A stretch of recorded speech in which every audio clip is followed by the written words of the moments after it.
I can't say that. Welcome everybody to the first seminar of the spring 2023 session. It's my pleasure to introduce Paul Stoy, who's an associate professor in the Department of Biological Systems Engineering at the University of Wisconsin. Paul received his PhD in ecology at Duke University. He's associate editor of the Journal of Biogeosciences since 2011. He's also been an instructor and co-organizer of the sort of famous FluxNet course that's held at Vinoth Chandar each year. So he has a lot of experience in sort of land atmosphere interactions. Paul's recent work has looked at sort of ecosystem, regional scale, flux estimates of transpiration, evaporation, and its partitioning, and looking at some of the interesting biophysical feedbacks between the atmosphere and ecosystem response in terms of photosynthesis.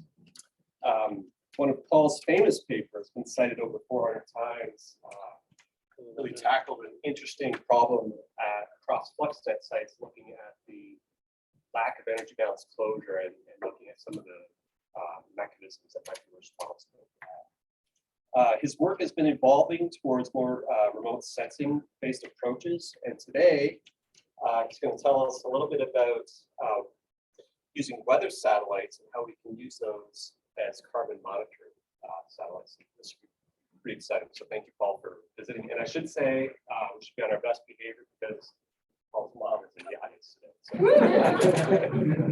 So. Mom is here. Thanks, Tim, for the nice introduction. Thanks, everyone, for coming and taking the time. Thanks, everybody online, too. It's nice being here because I always have fond thoughts about this part of St. Paul and Falcon Heights because I'm from the area. I'm actually from Hudson, which is just across the river, but I used to work at the state fair back when I was in high school. So every time I'm around this part of the world, it just feels good. It's just a great place to be, and I'm grateful. And also, this talk is going to be about some of the new initiatives in lab. So it's my first time giving like a full seminar-length talk about this, and we're really making some good progress. Can you see this kind of? Oh, I see. This is control on my end. To do something a little bit different. How do I hide this bar? I go more. I go hide floating media controls. All right. Wish I knew that when I was teaching online during COVID. Okay, so this, oh, it just appeared again. Oh, there's a nice new person coming online. Okay, here we go. Let's see if I can hide it. Okay. This took us half an hour to get this together without this Amy person, and she's like, "Oh, this is my friend Carl from Shelter." Okay, all right, let's get started again. Okay, so that might be flowing out the entire time, but I want to say this is not due to the work of me. It couldn't move down, but then it's going to be in the bottom. I'll put it on the side. Oh, it does drag. And I know it drags, but okay, let's just dump it down there and hope it's okay. A lot of this work is with the team that we're building, we're trying to do new things involving the carbon cycle, and we'll describe this in a second. But first and foremost, I want to say, okay, I found myself being one of the organizers of the 35th Conference on Ag and Forest Met from the American Meteorological Society. This is interacting with the research of many people here, and it's here in Minneapolis, right? May 1st through 4th of this upcoming year. We would love to have people come. It is the 18th, which is the original abstract deadline, and of course, we extend the abstract deadline to February 1st. Highly encourage you, your students, your colleagues to submit abstracts. We're working more on reactive trace gas fluxes, energy balance closure, remote sensing, ecohydrology, turbulence, and radiative fluxes this year, as well as topics of general interest to agricultural and forest meteorology, as well as biogeosciences, which Tim has been historically one of the chairs. So it's going to be a great conference, and would love to see people there. So what we do in lab in general, the major theme is to try to understand the role of land use and land cover change in the climate system, especially conservation management. Fundamentally interested in understanding how ecosystems partition energy into sensible heat flux and evapotranspiration, which impacts atmospheric boundary layer dynamics and can actually involve and impact convective precipitation events, which we also seek to model. These can be carried along by some of the biogenic volatile organic compound fluxes. Of course, these things can form secondary organic aerosols, which can aggregate to cloud condensation nuclei and really get a better handle on some of the complex atmospheric chemistry that goes on, especially as it impacts feedbacks, right? If you're making clouds and things and rain, you're changing the fundamental environment that's impacting the flux in the first place. And these dynamics are complicated, but we find them extremely interesting. We're very interested in learning about how different ecosystems interact with the atmosphere. And some of the things that we've been up to lately, if you can see that, this is ruminants, regional climate processes, and really cool fluxes. So we've done some work recently on methane flux from bison. This is Montana.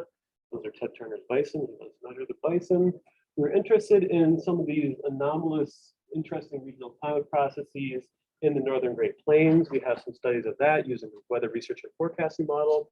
And we're trying to push the ecovariance methodology in some directions, trying to measure the methane efflux after small lakes in northern Wisconsin are thawing. We're working with tribal colleagues on the hydrologic impacts of black ash decline and the emerald ash borer. Susie Wiesner, who I'm happy to say is here, has been doing some fantastic work on agriculture, and Susie's a new professor at UW River Falls and lives here in the Twin Cities. And is interested in building collaborations. Student Anam Khan is doing some amazing work on ozone ecovariance, and Victoria Schweitzer recently graduated with a thesis on partitioning evapotranspiration into its components, evaporation and transpiration, as well as some fun projects on mountain meadows and other fluxy things. Okay, and the notion is that we're trying to make our tiny contribution to understanding this complex and changing global carbon cycle and really all greenhouse gas fluxes. So this is a figure, and it's really a mess, okay? But there's a reason for that. I started showing this figure about 15 or maybe even more, I'm afraid to say, years ago, when this was the state of the science, right, from the Department of Energy about our understanding at that time, a decade and a half ago, about the global carbon cycle. Back when the annual increase in atmospheric carbon was about 3 or 4 gigatons per year. Okay, now that we know that number to be 5. Just a few years ago, right, the fossil fuel cement land use change efflux was about 6 gigatons of carbon, which is the same as a petagram of carbon. That number is now almost double as of this last 2011 report, the Global Climate Project, where I'm getting a lot of these numbers. Okay, so just in a couple decades, we're seeing a doubling of some fluxes, and then some massive revisions to our understanding of some fundamental processes. Like over here, we have kind of carbon uptake by the ocean. The famous paper by Niegler and Levin in 2009 said, no, it's really quite a bit smaller than we originally thought. So our process understanding of these terms are changing as we've been focusing and learning more about things like that ocean carbon dioxide uptake, which is now close to 3 petagrams of carbon, as is net terrestrial uptake, because back then they said between 0 and 1. Okay, and we now think it to be about 3, right? So our understanding of photosynthesis is probably more like 135 petagrams a year. Deep carbon stocks we don't really have a lot of handle on. And with the soil, right, the more we look for soil organic carbon, the more we find. So we're still learning quite a lot about something that we think we should know quite a lot more about, because this is fundamentally our responsibility to understand our role in the changing Earth system as the entities that are changing it. And of course, the amount of CO2 in the atmosphere now is much greater than it was even a decade and a half ago, as we know and are learning more and more about. Okay, so what's happening? All sorts of things are contributing to this. And like I mentioned, we have the responsibility to observe it and learn the most we can about these complex carbon cycle processes at local to global scales. And one of the most useful tools in our arsenal, of course, has been polar orbiting satellites like MODIS, like Landsat. These have absolutely changed our understanding of the seasonality, total flux of the carbon cycle, what contributes to its interannual variability, because this is just a figure of the mean net primary productivity, okay, how much carbon is going into the plants on an annual time scale, right? And these satellites can provide a prediction of things like the gross primary productivity or CO2 uptake on 8-day timescales. You can kind of push them to 1 day, right? They're cycling from pole to pole and measuring a swath of the planet and doing a fantastic job, and we're learning a ton. But something else that we know, and this is a figure from Steve Running's group, right? Something else that we know is the carbon cycle, of course, is extremely dynamic. There's all sorts of complicated short-term and long-term changes that get to be extremely important for understanding the processes that control it. A lot of those come in the form of what we sometimes call extreme events. Okay, rapid changes like flash droughts, okay, rapid onset drought, fire in the Earth system is huge. Phenology changes in seasonality, especially in places where there's a lot of clouds that are going to inhibit the ability of a satellite like MODIS to make an estimate. Okay, if it's looking at a cloud, it's not looking at the land surface or has to infer something. Right? There's a lot going on. And are we underappreciating some of these rapid dynamics for the purpose of getting an interesting and, of course, valuable annual estimate of carbon exchange? So what are we going to do? Okay, we're going to take one of the most important exports from Minnesota, okay, Werner Spolmy. He is from Evelyn and is the godfather of satellite meteorology. So the first weather satellites were invented by a Minnesotan who was a professor at the University of Wisconsin-Madison. And we have, since that time, really in the late 1960s, continued on the path of using geostationary satellites, so weather satellites, to observe the weather, right? As we do. In fact, it is in the United States legal code that we always have to have some geostationary weather satellites orbiting. Right? They're making continuous measurements on timescales of as low as 30 seconds if you're measuring a hurricane, right? Across, in the case of the ones that are administered by the United States, most of the Western Hemisphere. So in principle, right, can we use this innovative technology from 1969 with new imagers that have new detail in the visible and near infrared channels, right? So right now, as I've been talking, there's been an image across the entire Western Hemisphere of not just the things involving clouds and ice and snow in the kind of mid to far infrared, some near infrared, right? Just making observations in the visible wavelengths as well as the near infrared, the types of observations that we need to measure things like the normalized difference vegetation index and similar variables that we can use to infer carbon cycle processes, but at radically different timescales, okay, sub-daily. Across the conterminous United States, CONUS every 5 minutes, across the entire Western Hemisphere every 10 minutes. Right? So we have carbon flux and carbon stock and carbon change information actually all the time. And I should back up really quickly to say, the new imager is called the Advanced Baseline Imager, ABI. This has only been flying since like 2017. Okay, so these new spectral capabilities on weather satellites are actually relatively new. So even though geostationary satellites are not new, the fact that we feel like we can infer carbon cycle processes from them kind of is.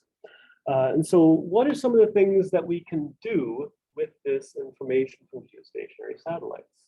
Well, because they have measurements also in the thermal bands, they're increasingly used to immediately observe fire as soon as it occurs. And if we're measuring something like fire and we see that hotspot, we can see what the normalized difference vegetation index was before that fire, right after that fire, and the difference, as well as right measure the rapid changes right, in how much, in this case, an estimate of how many leaves there were at that site, right, as well as the immediate recovery in real time. Okay, because the mission of the weather satellite is to provide information at your fingertips about meteorological events, including ones like hurricanes that can mean life and death, also fires. Okay, so there is always immediate carbon cycle information with these satellites now, and nobody's really tapped it. I'd like to argue that this hypertemporal understanding of the carbon cycle can really help us understand some of the land surface processes that the algorithms, right, and the innovation from people at Wisconsin and many other places have advanced for decades. Because if weather satellites are meant to be measuring clouds, and if we know what kind of cloud it is, and we just talked about chemical, normal, and environmental biophysics, right? If you know what kind of cloud it is, you probably know how much solar radiation is penetrating that cloud and is hitting the surface. So there have been well-developed algorithms to provide, right, instant solar radiation in the presence or absence of clouds. In this case, this product is hourly, right, that have been developed really since the 70s, okay, using kind of different inference about what type of cloud it is, which the satellite is extremely adept at measuring. And because you're measuring land surface temperature and instant solar radiation, these are the energy balance terms that contribute to evapotranspiration. So weather satellites, geostationary satellites, have been measuring or estimating, I should really say, evapotranspiration for a long time at kind of a daily time scale, using some fantastic algorithms called Alexi and Dysalexi that John Norman actually put together with incredibly smart colleagues like Martha Anderson and others. And so we're always also getting water cycle information from weather satellites. So this is the challenge, okay? This is 1 day of GOES-R data, right? Shortly after it became operational in 2017. At every little thing that it's measuring, and geostationary orbit is pretty far away, okay? So we're talking about 500 meter to 1 kilometer to 2 kilometer pixels, but every 10 minutes, okay, can we take this swirling globe and over the terrestrial land surface, can we actually get a defensible estimate at how much carbon is being taken up, right, by terrestrial ecosystems? And interestingly enough, this is GO60, it sits at -70, so it sits at the same point above the equator all the time. In fact, you can see the sun glare with that reflection. That's actually kind of a challenge for us. You see the sun actually traversing the scene there. It sits immediately above Tim Griffiths' Peruvian site, just above the equator. Okay, so these satellites, and I'll talk about this a little bit later, are nominally measuring tropical ecosystems much better than they're measuring temperate ecosystems, which we're kind of seeing at an angle. We don't really think that's a limitation.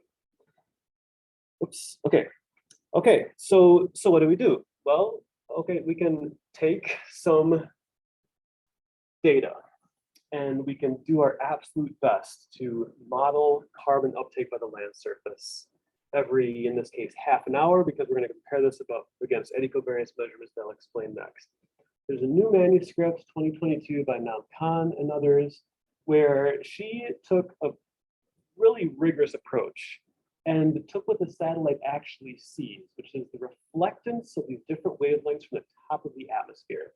But we really want to understand the impacts of the atmosphere itself and infer what the surface reflectance is, okay? Because normalized difference vegetation, other things, these are fundamentally the surface reflectance, not top of atmosphere. So she applied an atmospheric attenuation model called Pi6S, and then she applied a bidirectional reflectance distribution function, the purpose of which was to estimate what you would have seen if you were looking straight down upon the surface and not at an angle. So to flip back up, if you're sitting here over the equator and you're trying to look over here, okay, at in this case from California, you're looking at a little bit of an angle. But we can use our understanding of radiative physics to get a good estimate of what would have happened if you were looking straight down, and then use these to calculate normalized difference vegetation index, which carbon cycle people use quite a lot, as well as some critical new indices, namely the near infrared reflectance of vegetation. This is nothing more than the NDVI multiplied back by reflectance in the near infrared. And there's been a few recent studies, I'd like to point one out in 2022 by Benjamin Deschamps and others, that for reasons that are still a little bit mysterious to me, if you take this NARV and you multiply it back by instant shortwave radiation, which we're calling here P, this NIRVP, or NIRVP, as some people say, this is strikingly related to photosynthesis. Don't know entirely why it is, but it works quite well, almost too well. I'm digging into why. But like I mentioned just before, right, we have incident shortwave radiation estimates from the same platform, right, from this geostationary platform. So we can test different models of gross primary productivity and compare those against the estimates that we get from our eddy covariance towers. Now, of course, many people here in the audience apply the eddy covariance technique probably better than I do, which is why it's great to come here and talk to great colleagues. And right, in the swirling gases, we're trying to estimate how much is going into and out of some imaginary box that we're measuring using our eddy covariance instrumentation. We're trying to capture the CO2 moving into and out of this box at high frequencies every 10 or 20 times a second, and capturing these swirling eddies and understanding how much gas is leaving our ecosystem or entering our ecosystem, as well as how much is being stored in that air volume beneath our sensors. And so we're making these measurements of the net exchange of carbon dioxide and water vapor and other trace gases and other greenhouse gases, as well as volatile organic compounds, right, every half hour or so. And we can do this, in fact, right, for many years and many decades, and get a good handle on the processes by which ecosystems are exchanging CO2 and other things with the atmosphere.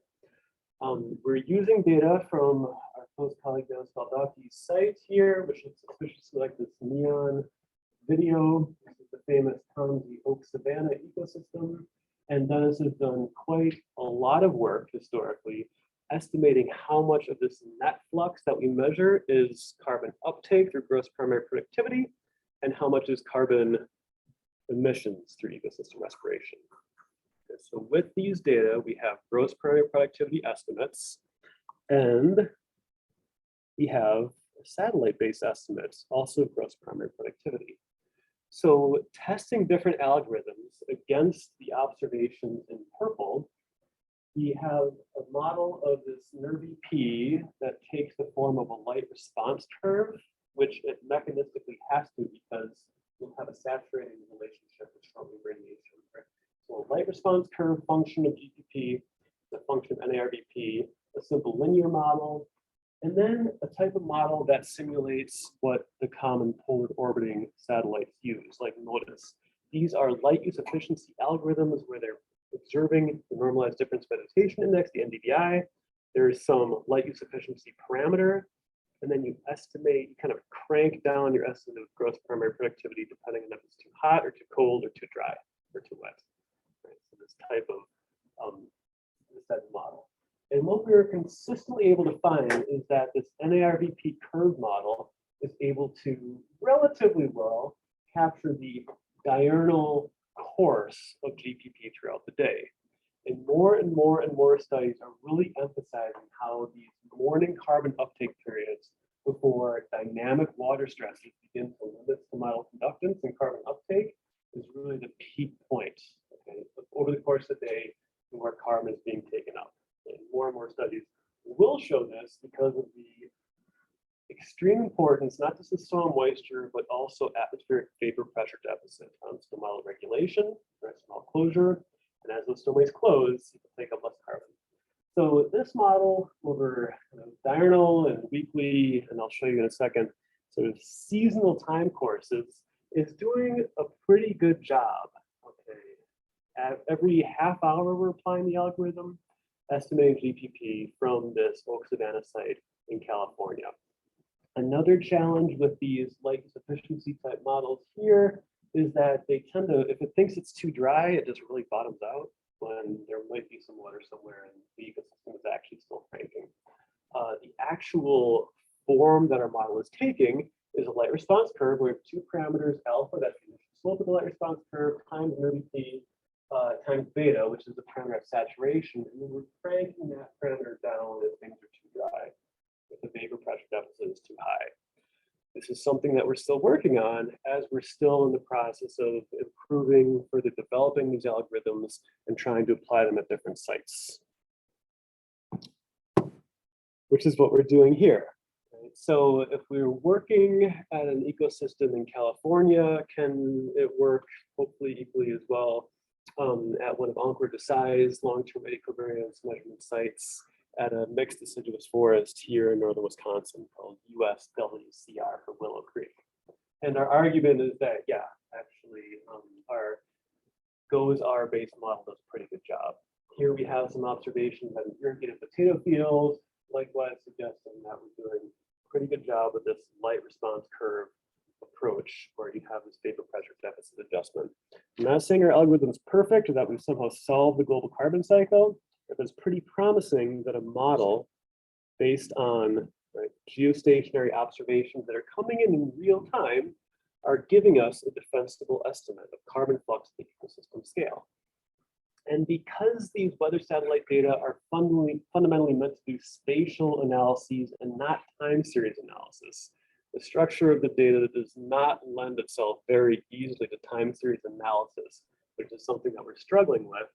And can make these beautiful maps of things across my home state of Wisconsin, where you can see differences in the NIRV in this case. This is from June 2nd. Why is the corn belt showing up? It's not very productive, right? Because the corn is not yet knee high. Okay, this is still for the C4 grass, right? Pretty early in the season. You see our forests here in the southwestern part of the state doing quite well. St. Croix County is a prairie surrounded by two different types of forests. You can also see that with a lot of corn and soy, also relatively less carbon uptake in June. And this, of course, will change as the season progresses. And we're trying to do this, but the fundamental question that I hope you're asking is, why should we really actually bother? Is this just way too much information? As I've been talking for almost half an hour, we have 3 observations across the entire hemisphere in which we can estimate carbon flux. Should we care? Our argument is hopefully yes. Okay, we'd like to think that we can do a much better job at crop monitoring and yield forecasting, especially with these challenges about crop phenology that are always encountered when trying to estimate yield. Because we have a well-established algorithm, it's been again developed since the 70s for solar radiation, we know that ecosystems respond differently to direct and diffuse radiation. We can estimate diffuse radiation from geostationary satellites as well, and try to get a better handle on the quality, really the angles of light that are coming in irradiating ecosystems. A lot of the dynamic stressors from things like ozone are happening right when plants are trying to open their stomata more, like in the morning versus in the afternoon when they have them more closed. Okay, a lot of the pollutant impacts on ecosystems occur on multiple timescales, including sub-daily timescales. Many of those are related to plant water stress, hydrodynamic stress that plants experience. A lot of droughts occur quickly, these runaway flash droughts, right? If Landsat is measuring every 16 days, you might have missed this, right? Or you might have missed this onset. Notice as well, because we can estimate evapotranspiration, we can understand how the carbon and water cycle are related. A lot of recent studies are showing the critical importance of synoptic weather events to carbon uptake, including this notion that a lot of the interannual variability of carbon flux at an ecosystem scale is due to just a really great week in June. Okay, these golden weeks, which again might be completely missed by Landsat or hard to capture by MODIS, can be exceedingly important for that interannual variability of carbon fluxes. We can start exploring other spectral indices. We can hitch our carbon cycle wagon to our meteorological forecasts. And I'll discuss a little bit how we can hopefully try to fuse these data sources with things that are more spatially resolved and maybe also more spectrally resolved.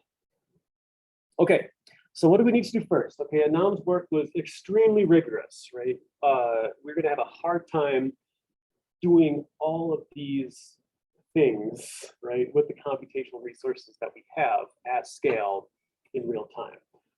Just since last year, they started publishing a surface reflectance product that instead of having to do all the work ourselves to estimate, they're providing a surface reflectance. And starting in 2023, we're promised a normalized bidirectional reflectance, native BRDF adjusted reflectance factor, N-bar reflectance, that's going to be coming this year. Okay. Currently working with what can only be a beta version because an alpha version is coming soon. We're also working with Google Earth Engine on trying to get the 500-meter red band, right? The 1 kilometer blue band, the 1 kilometer near infrared band instead of 2 kilometer products that are currently housed on Google Earth Engine. And they say, sure, they wave a wand and it can be done. Right, so we're working closely with Google Earth Engine engineers to try to get better and better and better data products, right, with a very well-established Earth science platform such that people around the world can start to do these sorts of things, right, and learn about the carbon cycle in real time. And of course, we have our downwelling shortwave radiation. So with all these things, right, we're developing our models for GPP, and we're currently kind of at the stage where we're trying to do our best job parameterizing them. So what does the current iteration of our processing scheme look like? So we take a GOES-R image. This happens to be right around noon. So 18 UTC London time is about noon Central time. And it looks like this. Okay, we have sort of tropical depression slamming itself into Louisiana, and then we have some clouds across Corn Belt. As it goes, we're going to take that same image. We're going to adjust our view.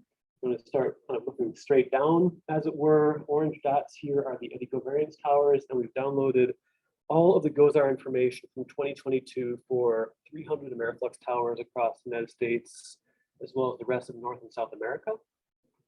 And so this is the same GOES scene as before, but this is NIRV. And you say, oh, there was a cloud over Louisiana, as well as the Corn Belt. Why is it still measuring a surface reflectance, right? That algorithm is actually taking previous versions of the surface reflectance to even estimate under clouds what NDVI and NIRV would be. So we actually also get continuous NIRV estimates, either estimated with the atmospheric attenuation algorithm, the surface reflectance, or even under clouds.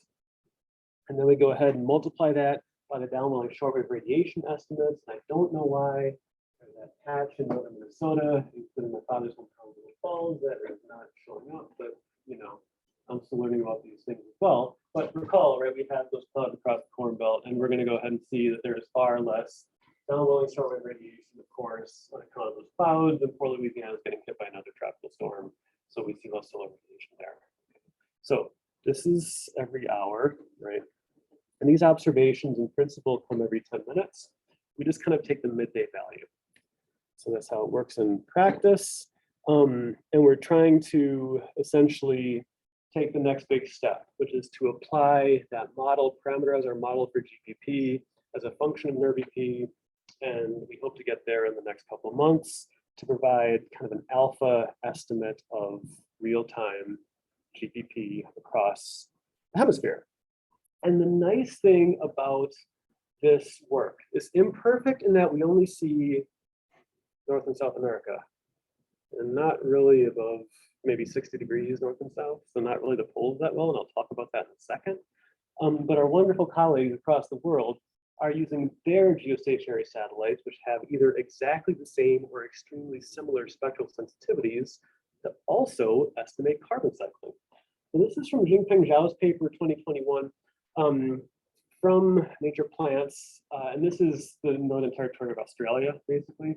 And they're using kind of here a MODIS type algorithm, demonstrating that there is this diurnal course of carbon uptake that they're estimating here. They didn't really validate this against any tower data, right? Showing that you can kind of infer these diurnal dynamic fluxes across space and time.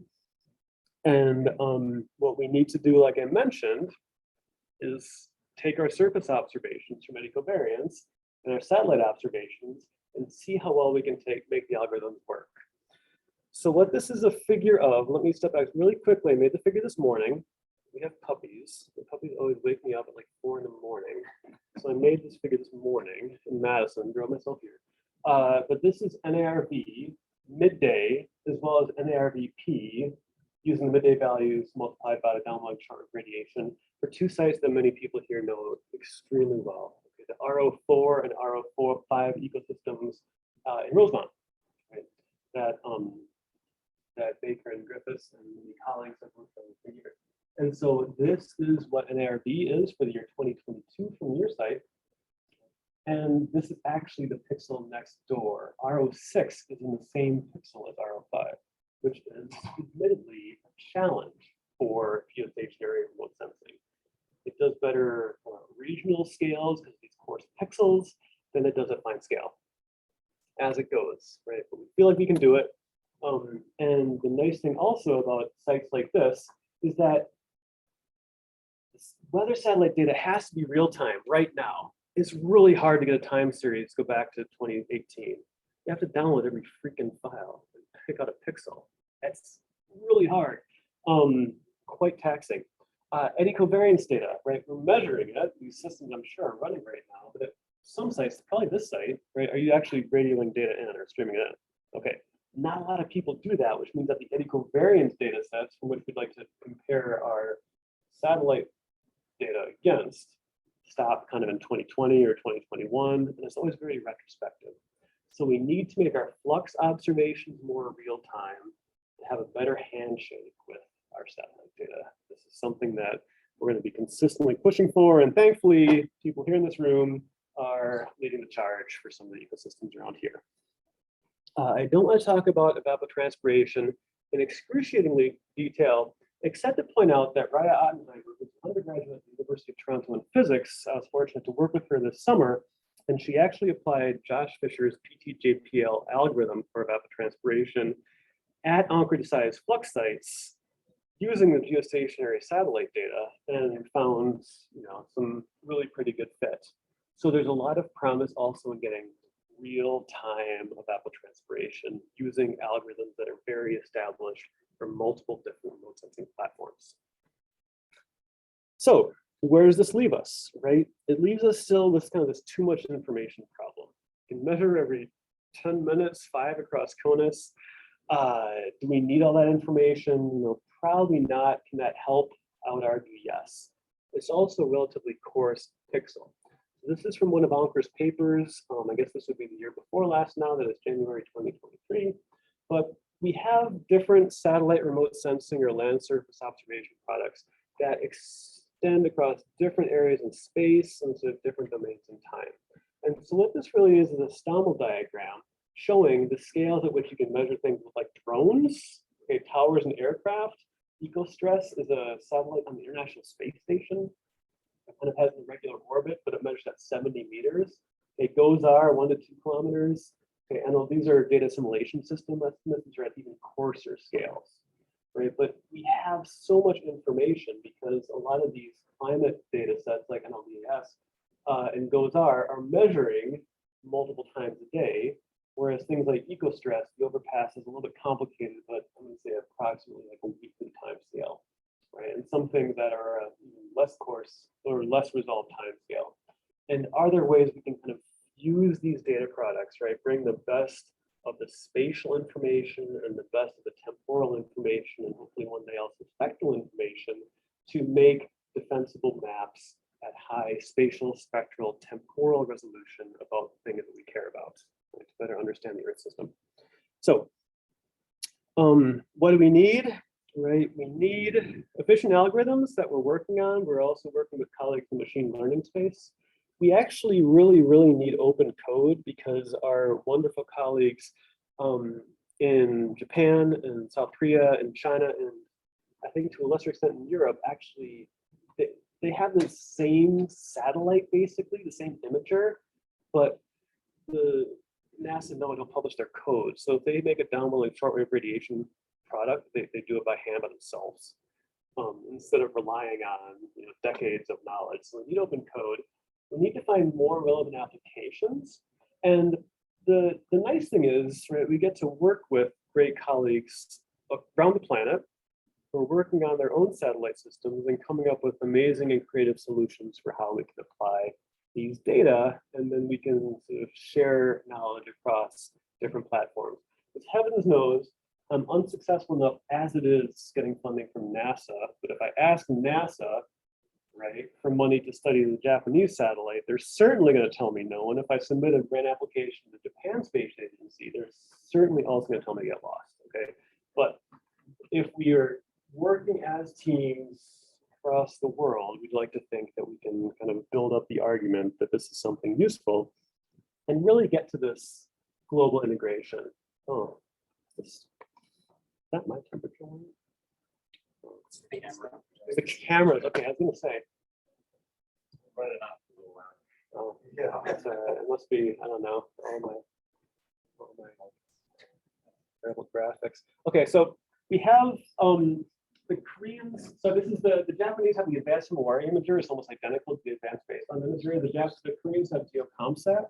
The Europeans in December during AGU launched the third generation flexible combined imager, the FCI. Okay, this is going to be operational soon and is perched over sort of Africa. There's actually a gap over India. There's some places in the world that do not get good spectral coverage.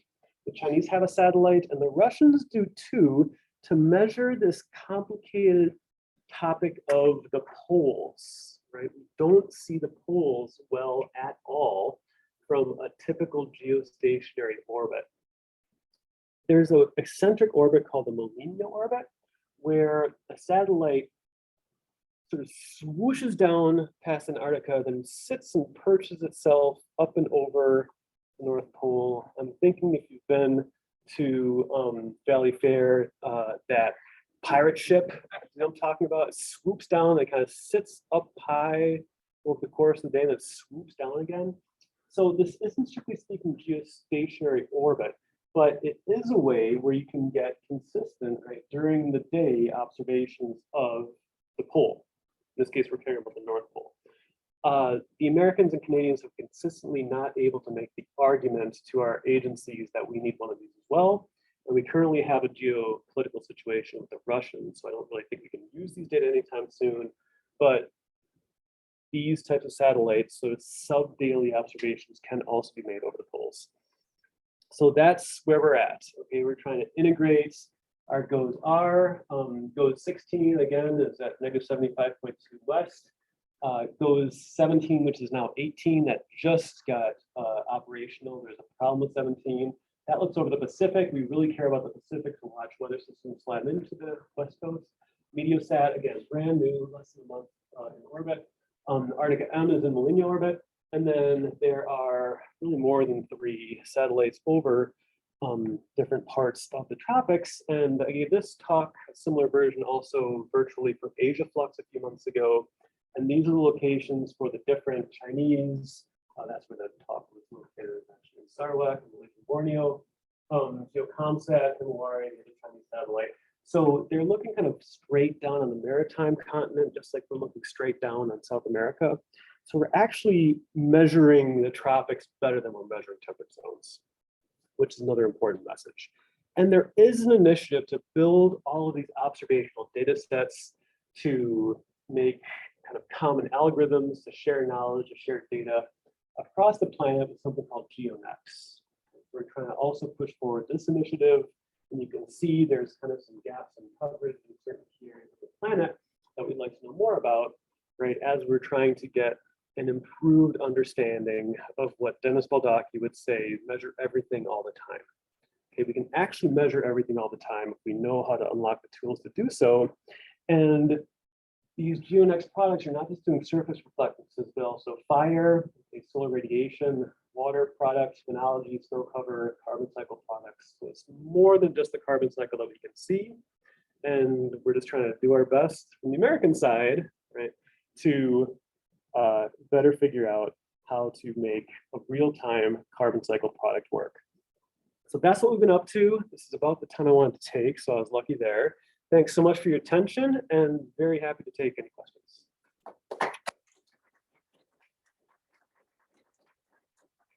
Including online in the chat. Nothing so far. Nothing so far. Okay. Question, Tim. So I'm wondering what your vision is for using these approaches to get at the other side of the equation, which is ecosystem restoration. Yeah. Yes. So there's a bit of an irony here, because I actually don't really love GDP. I think it's the less exciting term in the net carbon flux than the ecosystem respiration. That is emitting CO2 into the atmosphere, what represents life. Okay, this is mitochondria and bacteria living, and the more life there is, the more respiration there is. We can absolutely do that, possibly even better than we can estimate GPP, for the simple reason that it measures the land surface temperature, which is highly related to respiration. Of course, respiration is a temperature-dependent process, and it can measure also NDVI and things that represent biomass. Okay, so more NDVI means more leaves, means more opportunity to respire. Also, one more time, respiration is tightly coupled to photosynthesis. The more carbon the plant is taking up, the more it is living and therefore respiring. Okay, so there's a close coupling between photosynthesis and respiration. This dips in, however, to things that I actually know too much about, which is all of the vagaries of partitioning net ecosystem exchange into photosynthesis and respiration.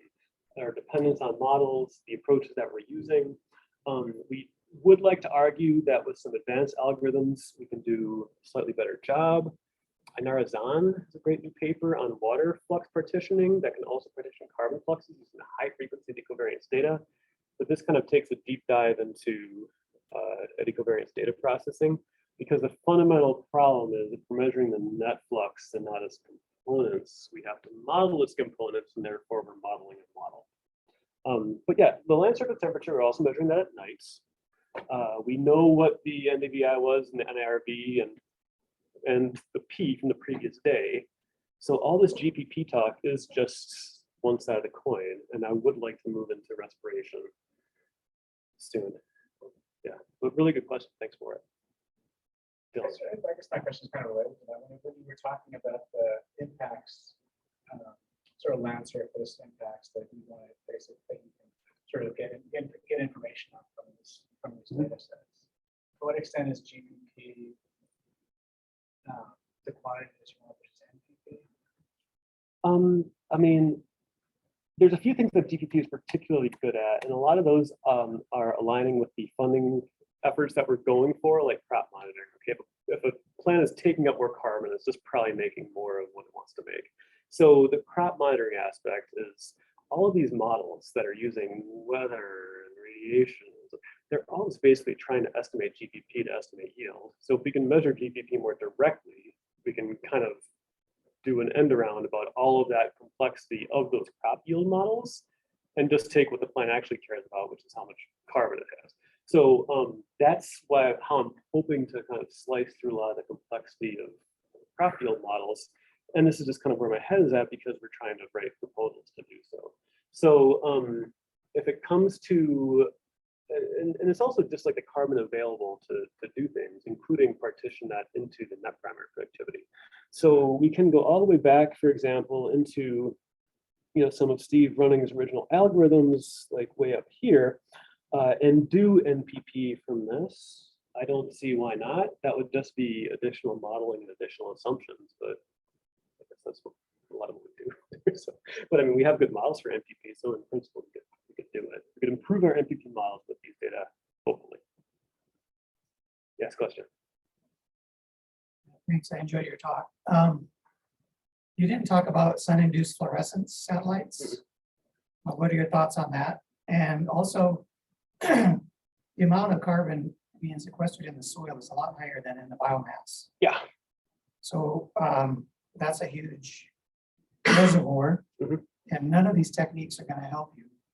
What are we going to be able to use in terms of measuring that pool? No, yeah. So well, soil remote sensing is a wonderful field of study. This is very plant centric, admittedly. The question about solar induced fluorescence. So the idea is that in the photosynthetic process, right, there's a fluorescence at a particular wavelength that is signaling the fact that a plant is photosynthesizing. Because that is such, what nanometer? 760. 760. I always have xanthical cycling in 531 in my mind, and I cannot get that number out of my mind. So 760. We can't get that many photons out there every 10 minutes for a geostationary satellite. So we have a fundamental signal to noise problem at that scale. There was RIP, and it's living currently, I think, in a in a storage facility somewhere in California. There was the GeoCarb mission, which was going to be in a geostationary orbit. It had a scanning type trying to estimate kind of, it could measure SIF every 3 hours at kind of a swath scale. And it was running over budget and NASA pulled the plug. So that would have been SIF, but not at necessarily the timescales at which plants operate on a diurnal basis. So it would have been really cool. And if more funding is found, they can get that up and running again. But the fundamental physics of geostationary satellites are too far out in space to measure 760 nanometers specifically. They don't even have green right now. We're like begging for green. So maybe one day, I don't know. And when it comes to soil processes, yeah, that is a huge elephant in the room when it comes to understanding the carbon cycle. And this can only tell you how much carbon is kind of entering the entire ecosystem, and hopefully one day also leaving the ecosystem. Doesn't tell you very much about necessarily where the carbon is going, from which we would need to do fusion applications with different satellites like SNAP or SWAT or things that are trying to do some better estimates of what's happening in the below ground environment. But the question. Kenny. Have you looked at like evergreen dominant stands, especially in Canada, where seasonally the greenness is not really going to change that much? How well this holds up? Yeah, so Zoe Perrat has been doing a lot of cool research on that topic, using kind of tower-mounted and satellite remote sensing. We haven't taken a huge deep dive yet into these boreal ecosystems, and this is admittedly a challenge from our observations, because once you start getting too far above the Canadian border, sorry, our Canadian colleagues, you do start looking at too steep of an angle to really get too much inference. The pixel just gets too spread out. So the ecosystems that are quasi like kind of less seasonal, we are going to need to take our algorithm and find the best parameterization of different ecosystem types and hope, like all models do, that they apply approximately equally well to different types of evergreen needle forests across wherever we're viewing. So that's like all things satellite remote sensing, right? We're not making we're measuring reflectance and we're estimating carbon flux. Right? And our estimates are contingent upon a number of assumptions regarding the land surface, what type of vegetation it is, and other things. This is my question, is like, are we just piling more garbage onto the pile here? Or are we actually getting new insight into some key processes? Like things like the Southwest, right? If you're going to be greening up here in Arizona, you have had a cloud because you had to have precipitation to get that greening. MODIS might see that really poorly if you have a monsoonal system and that cloud is always banging into right when everything is greening up. In the northeastern United States is also notoriously cloudy in spring, and phenology observations in key parts of the world are just hard to see if you're only passing over like once a day or less, if you're always hitting that cloud. If you're measuring every, let's say 10 minutes, you might find that gap in the cloud, and you might be able to get the information. There's a paper by the Korean group that just came out this year in remote sensing environment. It's actually last year now, that just really argued for the amount of information gain that you get with the geostationary satellites versus polar orbiting for some of these complicated situations with like cloudiness. That answers your question, Susie. The question, the student question, online question. Other question? We had a question earlier similar to his, if using satellite imagery to calculate underground carbon storage, what technological improvements or developments do you think would be needed to estimate it accurately? Yeah, so this is in putting on so basically, right, my eddy covariance hat is like quite large and well developed, and I know almost too much about kind of surface, like kind of ecosystem flux measurements. Remote sensing is currently stumbling into. Having used MODIS and used Landsat a bit, we use these to help improve our understanding. When it comes to the absolute cutting edge of remote sensing of things like soils, not the person to ask. But I would also be super intrigued to know what new developments they're coming, especially with all of these things rely on the sun, right? These are just passive remote sensing and reflectances. Some of the active remote sensing platforms that are able to do a lot more. There might be some new revolution in estimating soil carbon, certainly soil moisture and soil water content that far exceeds what we've known in the past. These things always, however, just go to the top few centimeters. Because I mean, how much can you really go into the soil? You can't do like tomography from space. Yeah, I think a lot of the advances are probably going to involve measuring soil moisture and temperature, Mhm. and then using models to infer what microbial activity is like under those regimes. Yeah. Mhm. That's kind of where I see this going. Yeah, then you need different soil types and different ecosystem types. I mean, the paper I'm actually working on right now is for the special issue of Ag and Forest Met, the 25th anniversary of FluxNet special issue, where I'm just like making figure upon figure of arguing to the Flux community how amazingly heterogeneous soils are. And, you know, it's kind of the nice thing about data nowadays is that even though there's too much of it, some of it's like really great. So it's like actually super easy to query global soil databases and actually get what they think the soil texture is from every different flux site, which no one's ever actually looked at before. So what my computers actually was doing in the background like yesterday was grabbing the soil's textural and nitrogen, soil organic carbon content, cation exchange capacity, the gridded global estimates at the power locations, basically arguing that at a global scale, we're measuring ecosystems that have way more fertile soil than the average. So you can do a lot. And then from the remote sensing perspective, I'm not at the cutting edge of that science, but I'd love to learn more.